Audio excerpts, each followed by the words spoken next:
What is an anti-inflammatory diet? Anti-inflammatory diet is a diet that reduces inflammation in your body. What is an inflammation? Inflammation is a swelling of tissues and organs in the body.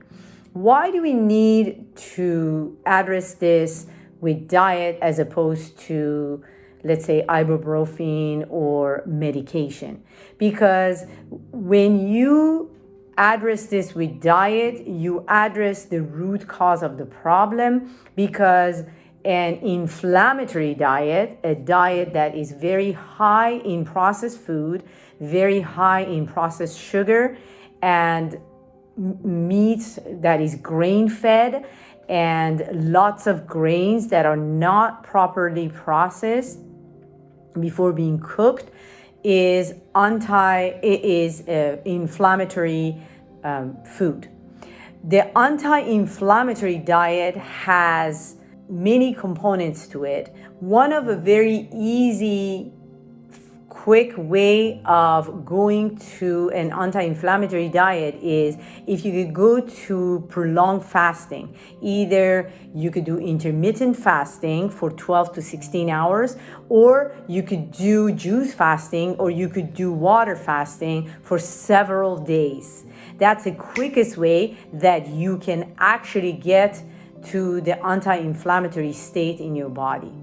The anti-inflammatory diet would include any food in its natural state, most food in their natural state, for example, vegetables, fruits in small quantities, especially berries. Not too much sweet, not for example, watermelon, those type of sweets. Anything that is genetically modified is inflammatory, so that's not part of anti-inflammatory diet.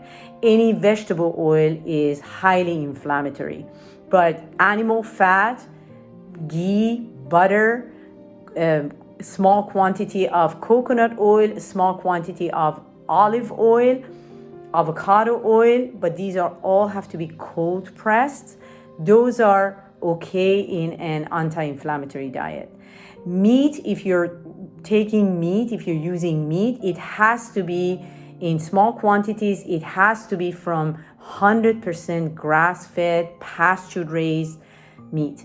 If you're doing milk and dairy, it has to be raw, unpasteurized, because when you pasteurize it, you actually alter the combination of the proteins and the fatty acids inside the milk, and the body cannot identify those proteins and cannot digest them. Also, when you pasteurize a milk that has a lot of bacteria in it, those bacterial particles are going to be still in the soup of pasteurized. So pasteurized milk and pasteurized dairy in general, you have to avoid in an anti-inflammatory diet.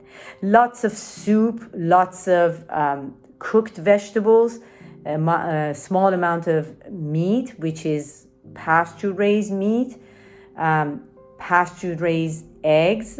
Those are wonderful. You have to avoid sugars, especially processed sugars, small quantities of berries, small quantities of raw unfiltered honey or small quantities of dates are okay. Dates particularly, they have fibers in them, so they don't allow that sugar rush, sugar crush that causes the inflammation in the body.